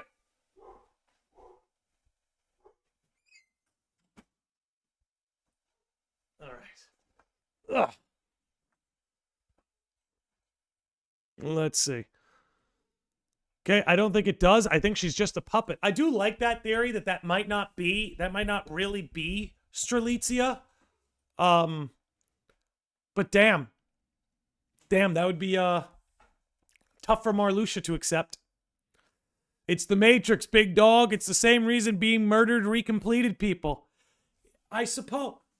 Maybe. Oh, okay. I'm picking up what you're putting down a little bit. I'm smelling what you're stepping in. Okay, big facts. He wants the homies back, and KH4 is going to be him crashing something like... I really think so. Like, Master of Masters and Sora are very different, but they have to mirror each other in some way. So that's why... Here's what I think. I brought this up on another episode before, but I think where we really might get to, right, is, look, Sora abused the power of waking to save his world and save his friends. Whatever you think of the Master of Masters, he did not abuse the power of waking to save his world and save his friends. Maybe he did it somewhere else down the line. Maybe he did it during the Daybreak Town era. But when it comes to the world that the Master of Masters came from, he evidently did not abuse the power of waking to save his friends and save his world. Now, we watched Sora do it in a way that's considered a nature taboo. He abused it, and he paid the price. So what I could see, like, because Sora has to be faced with this, right? What I can see is the Master of Masters is after something similar. He wants his friends back. He wants the world back, that universe, that world where he came from. He wants that back. He's willing to do anything to get to it. And when he's willing to commit some kind of crazy nature taboo, and Sora is going to stand in his way, he gets to say, what nerve do you have telling me I can't do this. You got to abuse the power of waking. You got to commit a nature taboo and save your friends and your world, and you're going to stand in my way when I'm just trying to do the same? That is a moral dilemma I think people could really sink their teeth into. And that the Kingdom Hearts' and Sora's morality would be forced to question itself and ask him, how am I any different from him? Now, again, it could be very obvious. What the master wants to do could lead to the deaths of millions of people. What Sora did only led to his own demise. And further consequences of bringing darkness into Quadratum. We'll see, right? It follows the Keyblade. That's how it works. But I think that would be a great way to make the two of them mirror images of one another. You know? See, I don't think he's Sora or a future Sora. I don't think so. Because he's from before, right? He's from before. He predates Daybreak Down. Now, look, maybe time ends up being a flat circle. Maybe there's a grandfather paradox. You know what I'm saying? But until I see it, I don't see it. I more think that maybe instead of him being Sora or a future Sora, what if the Master of Masters was the first Keyblade wielder? Not the first guy who ever wielded a Keyblade per se, but the Kingdom Key. What if the Kingdom Key first belonged to him? And Sora is a part of this lineage of the Kingdom Key. Something like that. I do believe there will be some connection of Sora and Master of Masters, but I think you would cheapen the whole thing if Sora and Master of Masters were just one and the same. But if they come from a similar lineage, be it a similar bloodline or a similar Keyblade lineage, I think that would be way more powerful and way more poignant. But hey, that's just me.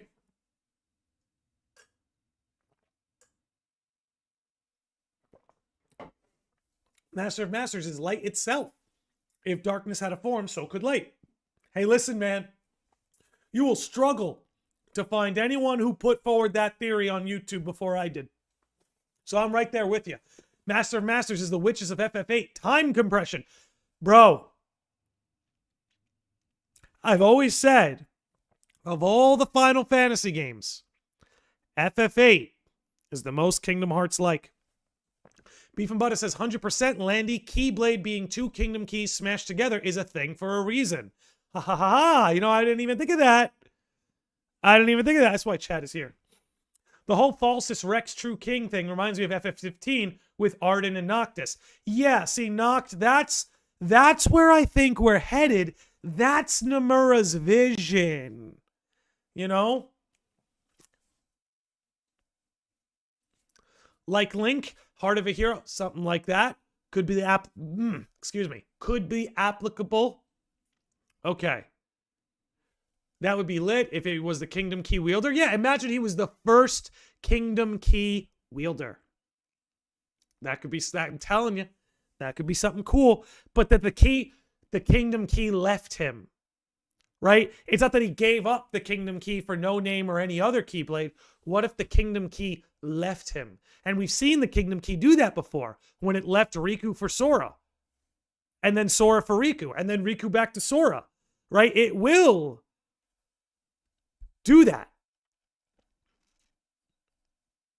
What if that happened to the Master? We don't know. I mean, we've literally seen Nomura utilize the whole dream theory from FF8 for the most part. For the most part, a lot of the concepts are there. Squall is GOAT. Let me tell you something, dude. And I promise it's coming. Barring any sort of update from any of the series we cover. Barring any update from the series that we cover, one of my next episodes is going to be how Final Fantasy VIII is still a masterpiece. I don't care what anybody says. The game was better to play now than it has been at any point in my life. And maybe it's because when I was younger, the draw system and the GF system and all that confused me. I didn't quite get a hang of it. But now in my early 30s, it all just like made sense. And it was just so much fun, dude. It was just so much fun. I love FF8. We'll be doing an episode on that soon. I saw FF13 somewhere in the chat. I have to read that. I'm sorry. Where are you? Where's my FF13 chatter? Keyblade Dragon. That's the best. My boy knows his stuff. Keyblade Dragon knows his stuff. Here comes my FF13 fanboy coming out. In 13.2, Caius tells Sarah and Noel that changing history is a sin. At the end of the game, after changing history, Sarah pays the price. Well, that's when essentially, without giving too much away, I know how the game ends when the you-know-what comes in at the very end. And man, that bait and switch where you think that they've won, and then, anyway, point being, I see your point. Keyblade Dragon, does the end of 13.2 not necessarily mirror the darkness coming to Quadratum? Anybody who's into Versus 13, FF13, Fabula Nova Crystallis, let me know about that. Does that not remind you, now that you bring that up, Keyblade Dragon? Does the concept of what happened at the end of 13.2 not mirror Sora going to Quadratum after committing the nature taboo, after changing history, and now he's brought darkness over into Quadratum? Something to think about. Something to think about. Let me see. Somebody needs to sit me down in front of FF13. It might be me. It might be me. I've been considering playing through the trilogy on stream because I do think a lot of Kingdom Hearts fans are missing out, because it's plain to see Fabula Nova Crystallis is here. So there's a lot of hidden gems in FF13 that can teach you maybe about where Kingdom Hearts is headed. Oh, I have to be there. I want to watch an FF8 one. Then I'll make sure that I put up the episode preview a good amount of time beforehand so people know and can be there. I've been doing it a few hours ahead of time. I might maybe do it a day ahead of time just so people know. It does. And the World in Lightning Returns mirrors Quadratum a little bit. Yeah, that's what I'm thinking. When Keyblade Dragon brought it up, I'm like, you know something? He's right. In 13.2, they changed history. And then, yeah, I don't want to give it away, because I think there's a lot of people here who could really... Normally, I will spoil a game that's that long ago. But man, I know there's a lot of Kingdom Hearts fans in here, and I don't want to spoil it for them. Yeah, FF13 is up next for me because I think there's a lot of inspiration pulled from there. 100%. And really, look, I went over it on my stream the other day. It barely cracks my top 10 Final Fantasies, but that cast of characters and that soundtrack are both top 5. No question. Yeah, 100, ending of Lightning Returns always reminded me of Quadratum. I would agree with that assessment. I feel like FF1 is very overshadowed. It most certainly is. Yuzora turns Sora into a crystal like the LC and the Fal'C in FF13. Yeah, that's what kind of let a lot of us know Fabula Nova Crystallis is coming. Hang on one second, guys. Someone else is at my door again. That's what my phone going off is about. Let me just go answer the door again real quick.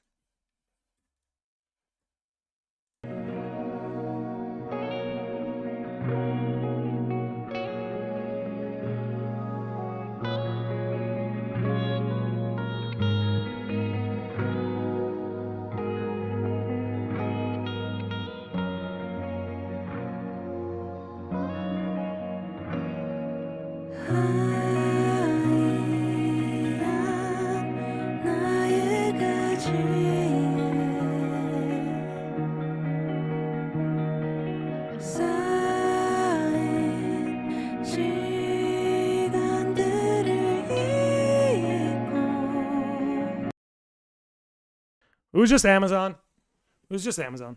But we're good. I got one of those doorbell cameras, so whenever somebody's in front of my home, I get to know about it. Okay.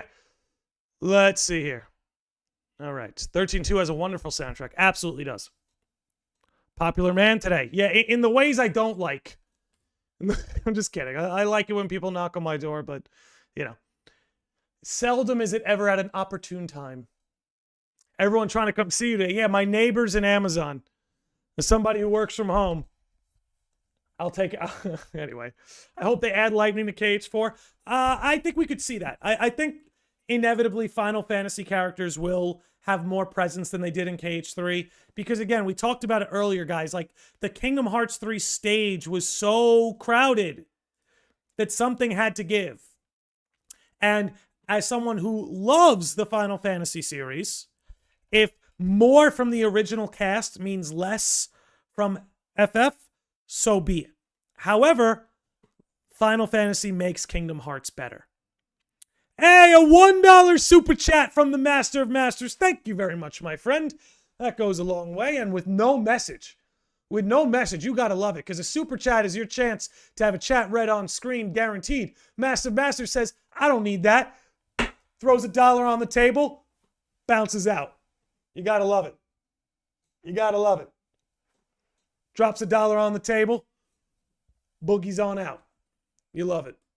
There's a video for Fabio Nova Crystallis' story from Square Enix. If you want it, I will DM you. Absolutely. That could even be a fun thing to pull up on stream one day. Okay. I hope they add Sora to Duello. Yeah. How I wish that was just a console game, dude. We also saw Versus 13 in Quadron with Verum Rex and Quadron. Yes, yeah. Again, we're Versus 13 heads here. We're Fabio Nova Crystallis heads here. We know what's coming. We know what's coming. Okay, let's keep this rolling. Okay. Remember when everyone thought Lightning was going to be in KH3? That's kind of what... If there was any KH3 rumor that I wish was true, it would be that Lightning was in KH3. But I will say... You know what's funny? When I was younger, I preferred Fang to Lightning. But as I've gotten older, I actually appreciate Lightning more. But all I'm going to say is when I was a young man and that scene where Lightning slaps Fang, I won't say anything further. All right. Verum Rex is modern Versus 13. Yeah, it's Versus 13 reimagined. It's Versus 13 reborn. Again, like I said, death and rebirth. And ironically, watching that happen with one of Nomura's IP, man, crazy meta-narrative we got there. Knowing Nomura Quadratum will basically have a character that looks like but is not Lightning from Verum Rex, or just straight up Lightning if they... Yeah, I think that's more likely. I think straight up Lightning is more likely, I've got to be honest. I still need to play. I'll get to it someday. It's, you know, it's one of those things, I will say, each FF13 game gets better. Okay. Quadratum is a better place to see FF characters since it's unreality. Yeah, the art style will definitely lend itself to having more Final Fantasy characters. So we'll see. I hate and love all these mysteries. We just want answers, bro. We just want answers. Is that so much to ask? We just want answers, man. All right, let's keep this rolling. Got a lot of new subs on YouTube today. I'm seeing. Thanks, guys. Thanks, everybody who's new here. Welcome to the Landy Lodge. Okay. A Final Fantasy character that is important to the story, please. Andy, so Squall was that for a long time. Remember that Squall was Sora's first mentor. Never forget that. They both have the lion motif.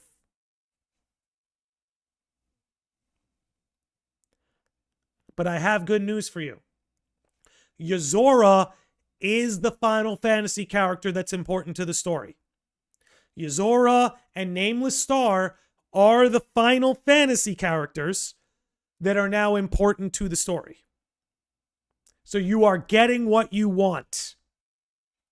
Be sure of it. Lightning also ended up in a world that looks very similar to Quadratum at the end of Lightning Returns, right? Correct. Correct. Which is why I think seeing Lightning in KH4 is likely, and it might be why there was a rumor of seeing her in KH3, because the concepts that KH3 were introducing might have lended itself to allowing her to appear. Okay.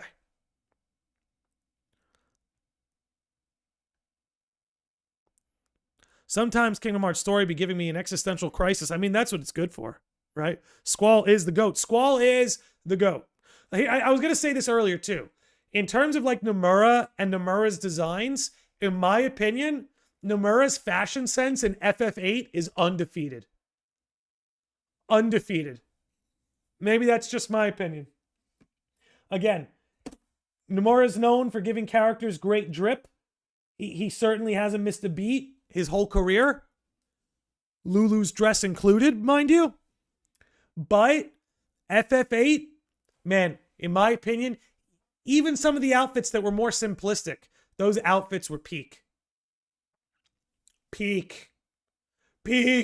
I want Gilgamesh and KH4. I would love Gilgamesh. I would love. And we know Nomura loves Gilgamesh. So there's always a chance. There's always a chance. Nomura has gone on record to say he loved Lightning. In 2025, he drew a picture of her with the words, "She must not be forgotten." And she won't be, man. She won't be. You got to remember, Nomura was in rare form around the 13 days. Not just with the Versus 13 aura and everything with Versus 13, but like I said, the FF13 cast is pretty amazing. They are pretty amazing. I don't know why everyone loves Squall. I'm confused. Because Squall's one of us. Whatever. You know? Everybody likes a reluctant hero, Suko. I think that's part of it. It's why a lot of people are like, why Wind Waker Link is so beloved to some people. Like, everyone loves a reluctant hero. You know? Idea equals GOAT design. Oh, yeah. Oh, yeah. Idea, Ultimechia, Ultimecio, whatever you want to say. Ulti for short. Just all the designs, bro. Just all the designs, all the fashion. It's just so goddamn great. Squall has great character development in his game. Bleh! Speak. Squall has a great character development in his game. He does. Again, he's a relatable guy. He's a relatable guy. Sebi Webb said Squall is better written in Kingdom Hearts than in his own game. No way. No way. No way. No way, Sebi. L Sebi Webb's take. And I like Sebi. But L take right there. Like, I won't lie. The second half of FF8 does get a little sloppy in terms of plot, narrative, and stuff. But it's still good. It's still good. I told you the guy is a troll. I say this all the time. I'm tired of saying it because I said it last episode too. But the guy always comes up because he is one of the biggest FF creators in the world right now. But there's no one who's more effective at being a troll and making his point. Nobody. Okay. Even Rex from Toy Story has a theory. He thinks Sora is Yuzora. But it makes you think if they might be seeing Yuzora differently. Starting the fight with FF8 fans. Bring them on. All 12 of them. I'm one of them. The dozens of FF8 fans out there.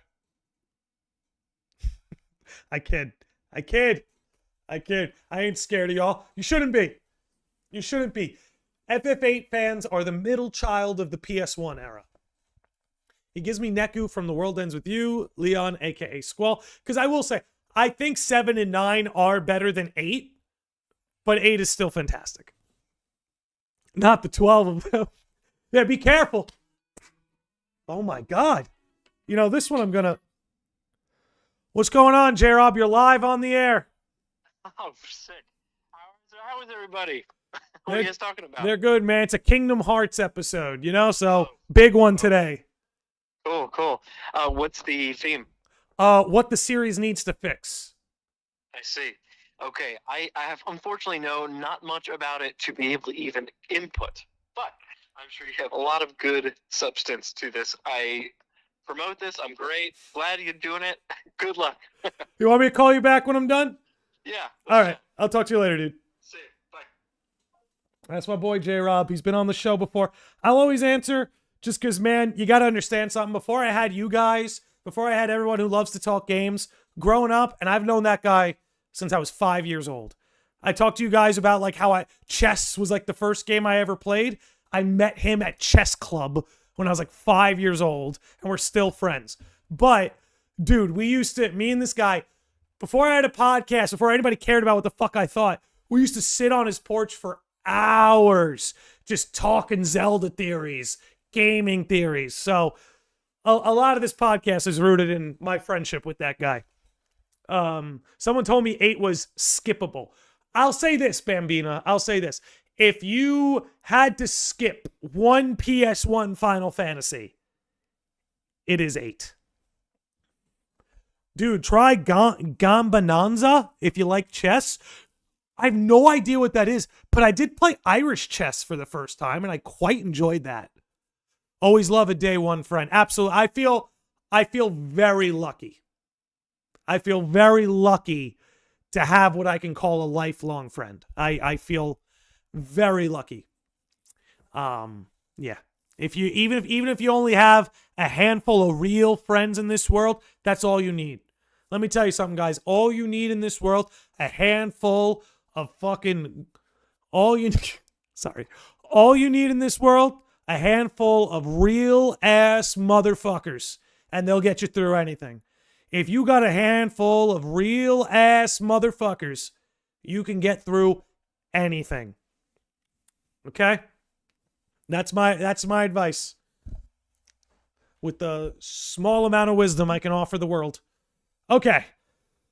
All right. It feels like we've spiraled into FF8 and me taking phone calls from a lifelong friend. So I think now would be a good time to organically wrap up today's episode. But before we do, a lot of shout outs, a lot of love, and a lot of things I want to say before we wrap up. But first, let's give some love to the Master of Masters for his $1 super chat. Shout out to Phoenix Splash for becoming a Sage of the Lodge. Master of Masters for 30 months on YouTube. Esor for following on Twitch. Kylum Sky for following on Twitch. Skazfish for following on Kick. Lucksnake for following on Kick. Really appreciate you guys. Again, I love doing this. Love coming out here. You guys really are the best. You guys really... Yeah, dude, he might be the Riku to my Sora. We grew up on Destiny Islands together. But again, guys, I just want to say I can't thank you enough. You know, I love doing this, but the truth is all y'all in the chat really are the best. I really do appreciate every last fucking one of you, okay? From the bottom of my heart, you make this so much fun to do. I always look forward to going live, hanging out with you guys, going back and forth. Like I said, you might notice that, like, I don't have as many guests on the podcast as I used to. And that really is because I love hanging with you guys. And when I have a guest on, it's great. We've had a lot of cool guests this year. And it's great to have them on and chat and get someone else's opinion. But I feel very limited in being able to interact with you guys. So just know I really value these solo episodes. Really value hanging out with all of you guys. Really value you guys giving me your time, whether you're watching this live, whether you're watching it on demand, and you made it to the end. So just know that from the bottom of my heart, I love and appreciate all of you. But with that said, we're going to wrap it up here, ladies and gentlemen. Let this be your reminder that it is a beautiful world. Be good to yourselves. Be good to each other. And I will see all of you beautiful sickos and normies next time.